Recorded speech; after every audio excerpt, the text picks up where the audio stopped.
Oh, all right. So I always like to make sure I'm in the right room. So please stand up if you want to be great. All right, so I am in the right room. Stay standing. All right, so let's see. What can we say today? Please repeat after me. I am.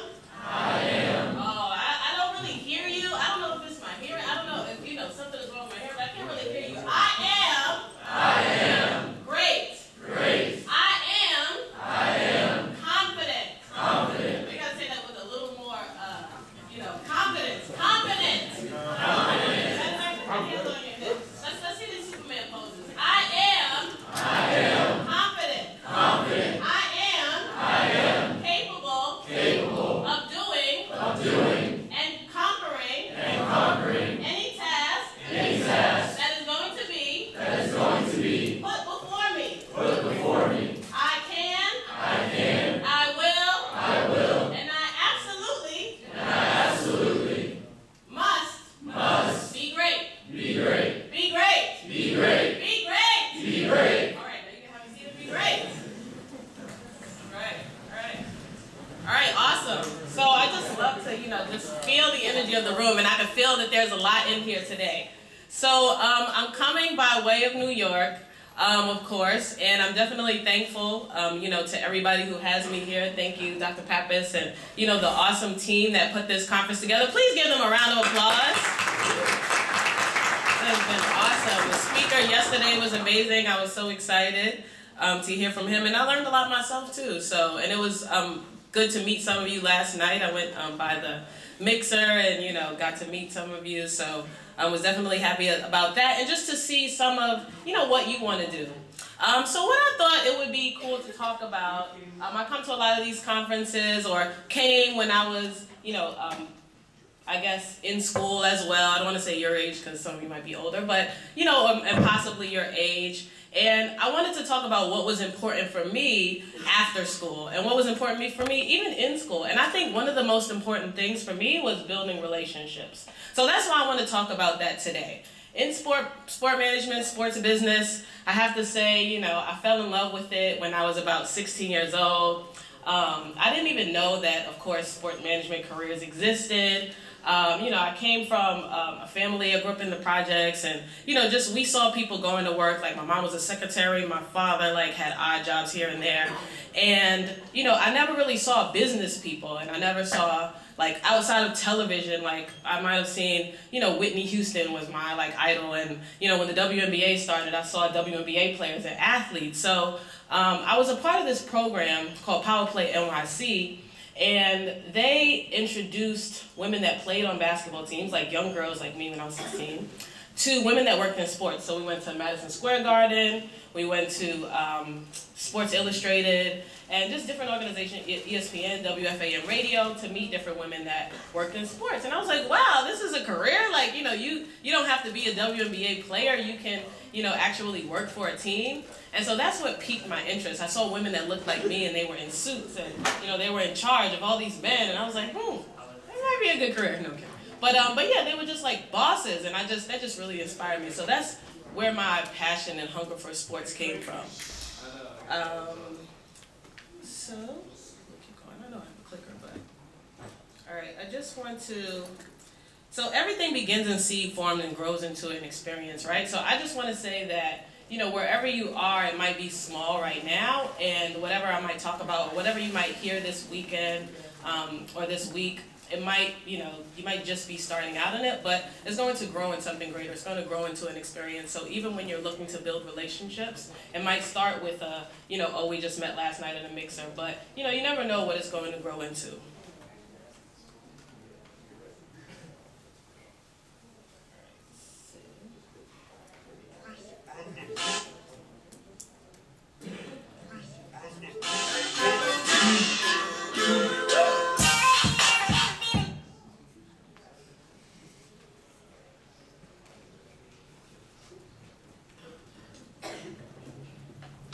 So I just have a little video. I'm just going to show a clip of it, of just some people and relationships that I've been able to build as a speaker, as a host, as a producer. It's okay.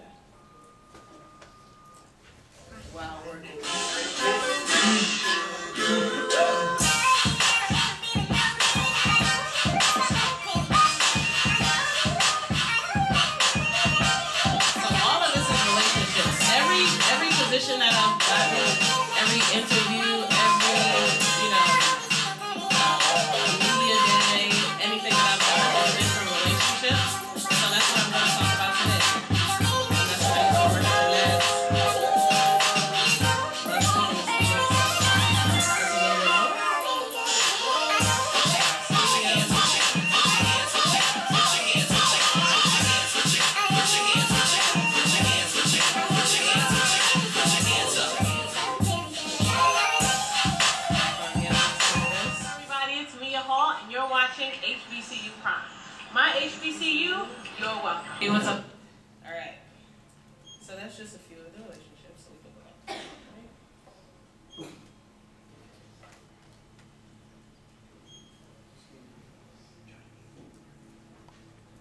Now, when you're going to these types of events, or when you're going to any events, or when you think about relationships, I want you to think of a compass. Right? So, what's on a compass? Somebody tell me. Directions, right? Which directions? North, east, east maybe, not for me, for you, but north, east, south, west, right? So when you think about relationships, I want you to think of a compass. Think about north and south, right? So you want to think about people that are higher than you. Think about people that, can take you to the next level, people that you'll build relationships with, your sponsors you might have heard of before, your advocates. You always want to have people that are further along in their careers or in what they want to do to show you where to go. But also, you want to think about east and west. You want to think about your peers, right? You want to think about the people in this room. Look at the person to your right, look at the person to your left. These people are, those who you'll have relationships who definitely can help you in your sport management career. And then you want to think about south, you want to think about those behind you, right? Because we always have to give back. Giving back is absolutely important, and it'll help to keep you sharp. So just because you might be a freshman in college or a sophomore in college, don't think that it's too early to be able to share your wisdom with somebody who's younger than you. I told you that I, got introduced to careers in sports in high school. So there might be a high school student that you can mentor, and that will help you. And I'll talk a little bit more about that when I get into this. So, like I said, mentors, sponsorships, advocates, apprentices, mentees. So I'll talk about mentors first. And mentorship is not owed, it's earned. And what I mean by that is, some people just might meet somebody one day, and then the next time they meet them, or the first time they speak to them, can you be my mentor? Right? How many people have seen other people do that? Maybe not us, but some people, do that. But that's not, I believe, people don't see that as a way to really build a good mentor relationship. Usually mentors seek out their mentees. They'll see you working hard. They'll see you, volunteering and doing these internships, keeping them updated, and then they'll want to take you on as like either a project, or they'll want to see you succeed because they see you succeeding already. Also, building a relationship with your mentors in a way that will help them. Always look to see what people that are above you or what people are higher than you need. So, an example of this. When I was coming out of college, right? Fresh out of college. I went to Hampton University first, majored in sport management. I went to Harvard next, majored in education. And you would think, Harvard degree, oh, you're going to get a job. Everybody said, oh, you have Harvard on your resume? You're going to get a job immediately. No, not at all, right? New York City grind, had to get on that New York City hustle, that New York City grind. And it took me a year to look for a job. But my mentors helped me throughout that whole year. What I did for them was volunteer. I went back to Power Play NYC. I was like, I can do anything for you. They actually were able to hire me part-time.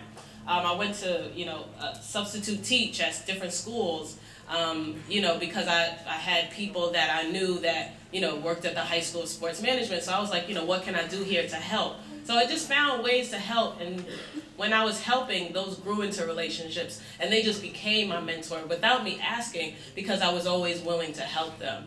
Working part-time at Power Play NYC, I was able to go to one of their events, their fundraisers.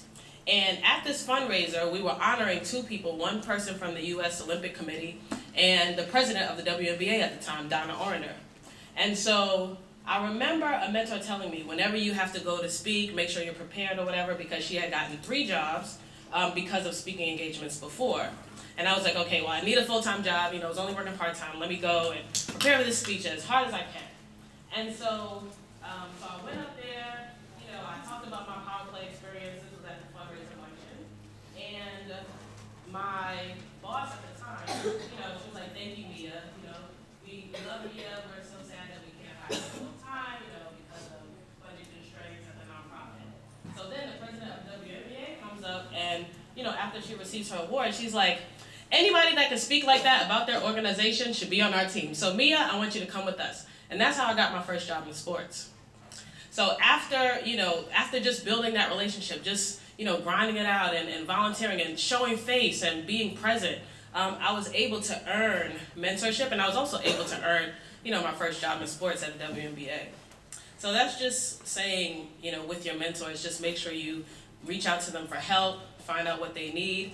With this, I love sports. I love All-Star Weekend. This was at NBA All-Star Weekend. I had the opportunity to interview Kevin Hart. And that came from a mentor that I had at Black Enterprise.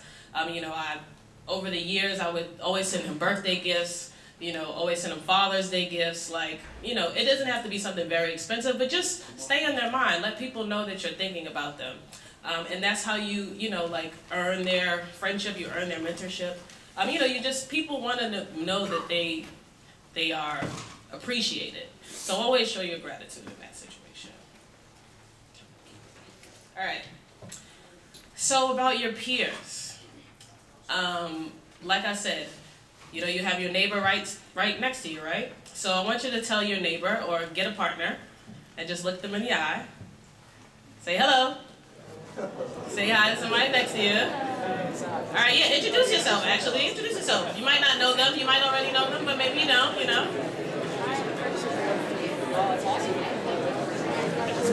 All right, good. Now we're not strangers anymore, right? Look at that. Look at that. Family.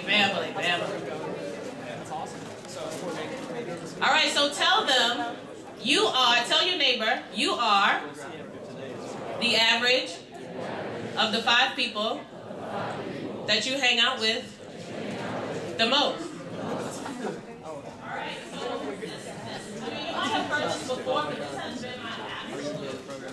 Like when I was in college, when I was, after college, it's been about my friend circle. Right? They say, peer pressure gets, high school students, or sometimes peer pressure can get to you. Yes, it can, both in positive ways and negative ways. That positive peer pressure, it'll shoot you beyond your wildest imagination.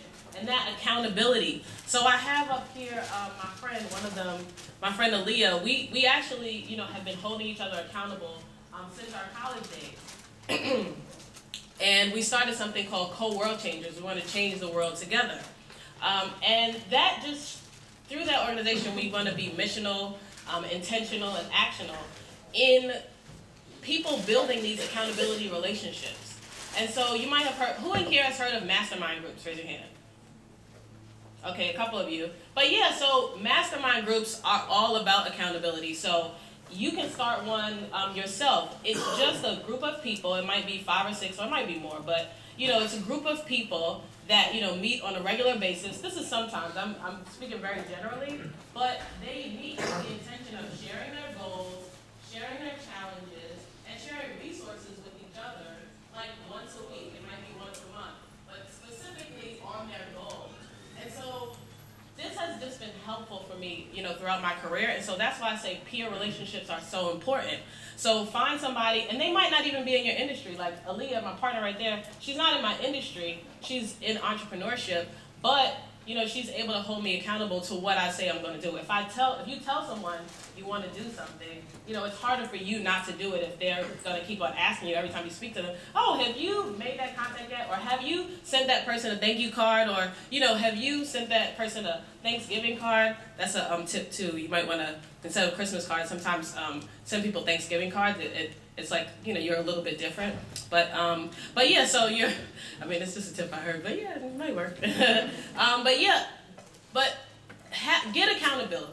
Like, get an accountability partner. If you don't have one already, find a peer that, you're either going on the same path or they just want to be very intentional about what they do, right? Yesterday, the speaker talked about 86,400 seconds, I think, right? You have all the seconds in a day.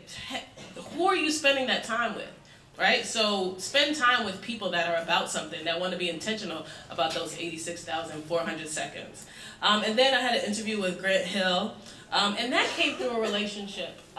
This woman, Taria, While working at Black Enterprise, I met her a couple of times and, just stayed in touch. I have a newsletter that goes out once a month.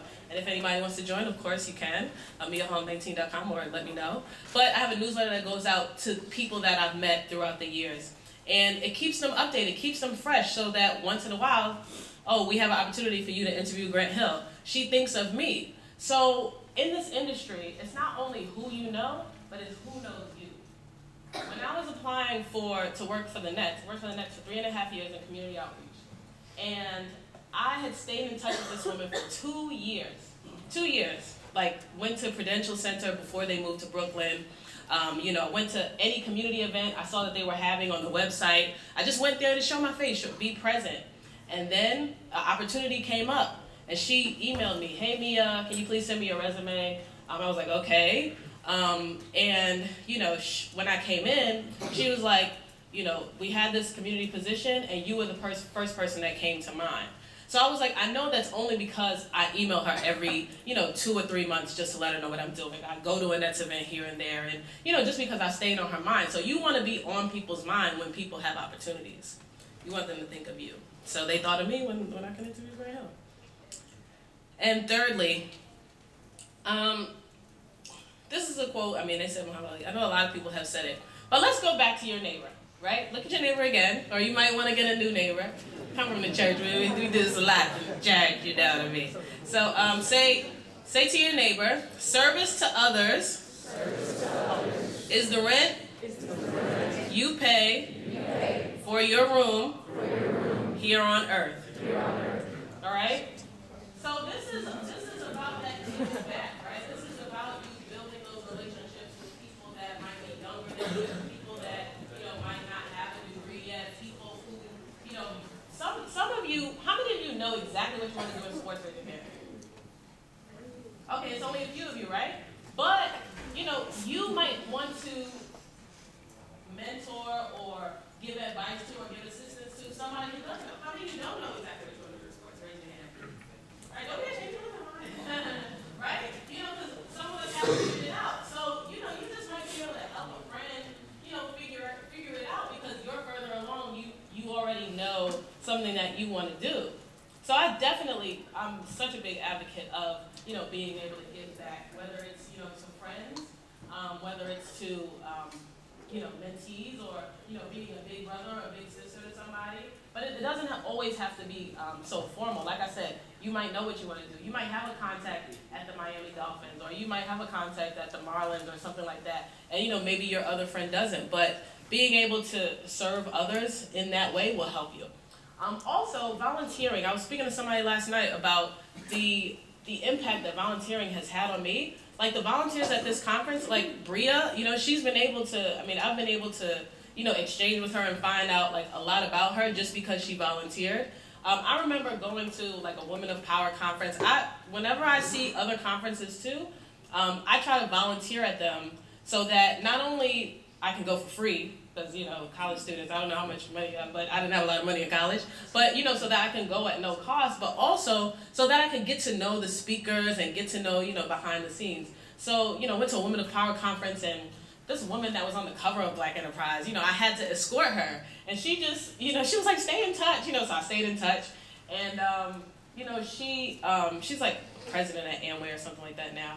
But she was like, hey, why don't you come to my house and, stay over, we're gonna have a party, da da da da. So I ended up like going to like her mansion in like Connecticut or something like that for the weekend, and she was just a great contact to have. So you just never know, volunteering and giving that service, being of service to others, you don't know where it can get you. So I would definitely say be of service to others, get those volunteer opportunities, but also make sure that you network while you're in them.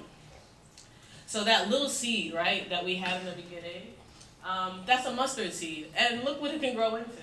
So little things that you do now, don't, despise small beginnings. Don't take for granted, your neighbor that's sitting next to you. Don't take for granted, 1 card or 2 cards that you might get, because you never know what it'll grow into. Like I said, I met, the woman that hired me the woman that hired me here at NBC News. I met her because I met somebody through social media. Oh, don't forget #KnowsKnows Sports. Knows No Sports. I'm at Mia_Hall19. It'll come up too. But Knows No Sports is the hashtag. But yeah, I met this woman on Twitter. And she wanted to come to a Nets game, so I invited her to a game, and she brought her friend. So I had extra tickets, I let her friend come. Her friend worked at NBC News, she loved the Lakers, invited her back for a Lakers game. And, thankfully you get opportunities to get all these comp tickets to invite all these people out. But invited her to a Nets game, and then, when I was looking to get into media, I reached out to her. But I had already built that relationship from, getting her to a Nets game, getting her, Lakers tickets, getting her, granted, you might not be able to do that for everybody, but you can do something. Like, you must have some kind of resource or way that you can help them out. When I was looking for something, she had a position open with NBC News, and that's how I, was able to get this job that I'm in right now. So I would say, don't despise small beginnings. You never know where a relationship can get you, and be great. So I definitely, have more. You can follow me on social media, like I said, share tips, and career advice all the time. But I definitely want to hear from you. So I'm happy, right now to have the opportunity to open it up to questions and engage you in conversation. So thank you so much.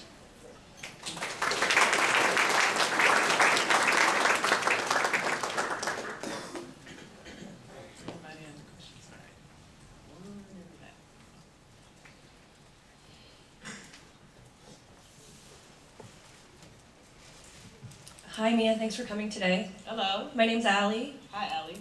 My question to you would be what your advice would be for women who are seeking jobs in non-traditional women roles.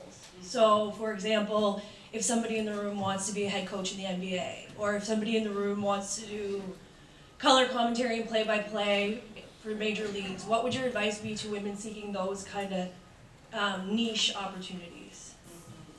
All right. I would say as far as the coaching aspect, we've seen it done with people that have played in the NBA, right? So I would definitely say it's still about relationships. In addition to relationships experiences, so I would say go to the top. If there's somebody who knows, current. What's the current Spurs coach? Greg Popovich. Popovich? Popovich, but the assistant coach. Oh, Becky Hammond, right. If there's, I would go, why not? Like, people, if anybody has ever read a 4-Hour Work Week, they're like, go after these celebrities, right? So I would go after Becky Hammond, or, she works for the Spurs, so there has to be somebody there, on that team that, you could be able to speak to either be able to get in touch with her, or just to be in touch with that coaching staff. So I would definitely try to build a relationship with top coaches, either way, to ask them, what are the steps that I have to take. And definitely building your experience up in coaching, right? College level, because there is steps that you have to take to that. So I would go after that and let people know what you want to do. Let people know at the college level that you want to be this coach. Go to the conferences, for coaches, or find out when the NBA, coaches meet so that, can you volunteer for that event or something like that, and build those relationships. So I definitely would say looking for people that have those coaching positions and building relationships with coaches, because why not? And then on the, you said either a coach or what's that? Like in broadcasting. Oh, a broadcaster, right. And I would, do the same thing with broadcasting, because now, thankfully, these barriers are being broken, right? Some women are coming into those positions.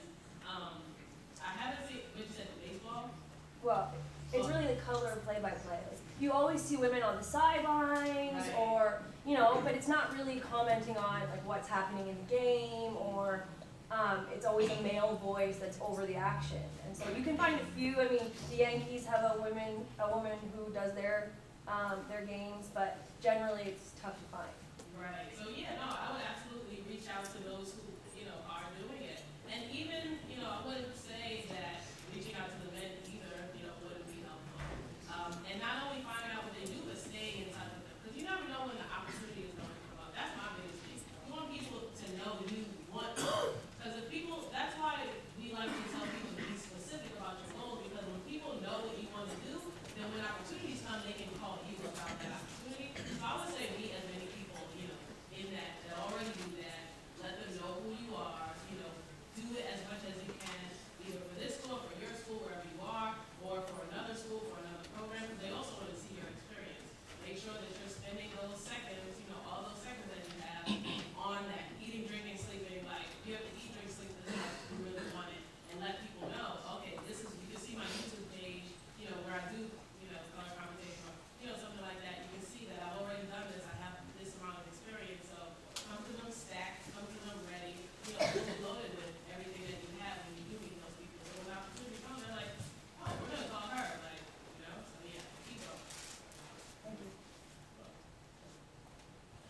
Hi, Mia. My name is Jacob Rash. I'm a senior here at Florida State. You mentioned that you were just volunteering for like a year after you graduated, just doing odd jobs and that stuff like that. I feel like that's common practice, honestly, for someone in our industry to not have a job a week after they graduate. So what'd you do to like support yourself throughout that year, that like financially, while you were just volunteering anywhere you could? Yeah, so thankfully my parents, my mom allowed me to stay with her, so I didn't have to, do that much. But those odd jobs, I mean, some of them did pay. Like I worked part-time for the nonprofit, and I was able to, get paid with that. The substitute teaching, took a substitute teacher, but I was passionate about education anyway, so I wanted to do that. But yeah, I just, put the pieces together. I had like a film internship that, I was able to make funds off. So yeah, through the little paychecks here and there, I just added it up and stayed at home. Thankfully I had the opportunity to stay at home, but just hustled that whole year. Great, thank you.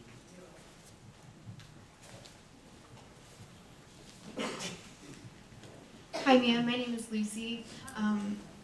Obviously, over 10 years, and you are very active on social media. Outside of school and education, what do you find is the best way to stay on the cutting edge of new media technology? Good question. Outside of school, education, I guess conferences are education too. Stay on media, right? We have to read as much as we write. On different websites, on Mashable, on the, Wired, on the, like pretty much, forums, things like that. But, stay on those sites. And also, I would say, after going to like these type of conferences or like media conferences and things like that, stay in touch with people that, are in those spaces as well, because then they'll be able to tell you, what's coming up too. And if you're passionate about it, write about it or blog about it, or, make sure that you're engaged in a conversation so that you can be, like, you can discover something new and things like that. So yes, I would say definitely outside of school, attend conferences, get in those groups that they're already talking about that, and read those magazines, of course. Everybody I know is sports news journal, definitely read your SBJ and stay on their website, or, staying up to date on the stories that they're publishing on these websites.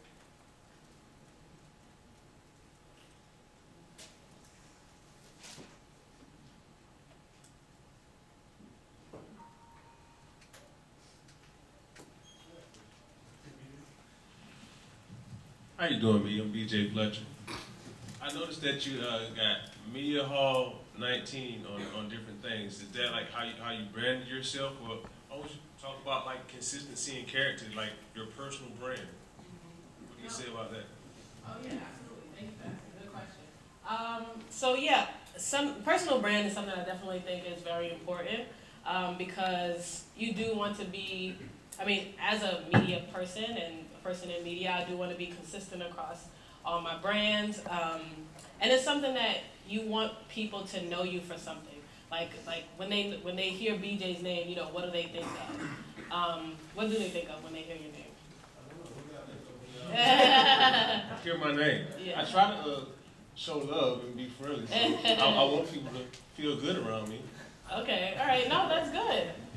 And for me, for a long time, I want people to think about sports when they think about me. So they know Mia's full court press, Mia Hall smiles. Like I want people to know that I'm happy. That I'm generous and that I give back. So building your personal brand is absolutely important. You want to know who you are, especially in this industry. Honestly, in anything that you want to do, you want to have your core values set so that nobody can change that. You want to have your non-negotiables, so that you won't go somewhere and conform to the space. You want to go somewhere in the space to conform you. So I think building your personal brand, knowing your mission, knowing your values, knowing your purposes, is very important. Having a professional picture on LinkedIn, not having yourself, vacationing and I'm chilling on the bay, or something like that. And having one social media account. Like some people say, oh, well, I have my business account and I'll have my, professional account, and I'll keep my personal account private. But things that you don't want people to see, just don't post it. Like, I mean, that's just me personally, but I just have I have one account, you know, for myself and, you know, for my brand. If I have something different, it's for like a different entity, like Co-World Changers will have something, but I like to be consistent in all that I do, and yeah, I think that personal branding has helped me with that. So Me 2.0 is a good book to find out, you know, how to really build your personal brand on social media. Me Inc. I feel like is another one, but definitely Me 2.0. I think it's a good one. But yeah, so yeah, absolutely important.